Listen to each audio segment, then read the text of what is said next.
Restant à la primature, une autre délégation reçue par le Premier ministre est celle du Comité international de la francophonie, venu lui présenter leur rapport sur l'évaluation de préparatifs de la 9e édition de Jeux de la francophonie. Selon la directrice de ce comité, le chef du gouvernement s'est montré rassurant et déterminé quant à l'organisation de ces Jeux l'année prochaine en RDC.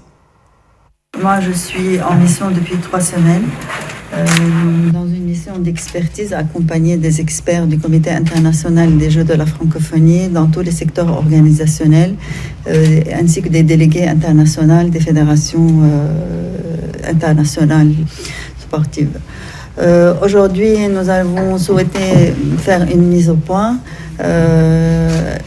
vraiment éclairer le Premier ministre sur la situation actuelle des Jeux, des retards accusés, des enjeux, vraiment des échéanciers pour pouvoir vraiment répondre à la volonté de son Excellence Président de la République pour pouvoir tenir les Jeux cet été, en août 2022. Il n'y a pas que les sports, il y a la volonté, il y a la détermination.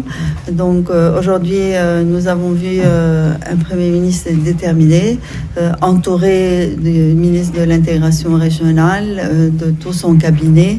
Et nous sommes rassurés qu'il y a vraiment la volonté, elle y est évidemment. Et il nous a promis que les moyens seront mis à disposition pour accompagner le directeur national des Jeux. Nous sommes très heureux d'être reçus par son Excellence, Monsieur le Premier ministre, chef du gouvernement. À l'arrivée de la mission, nous étions reçus. Et maintenant que la mission arrive à terme, nous sommes revenus pour faire les rapports à son Excellence, Monsieur le Premier ministre, qui nous a confirmé la volonté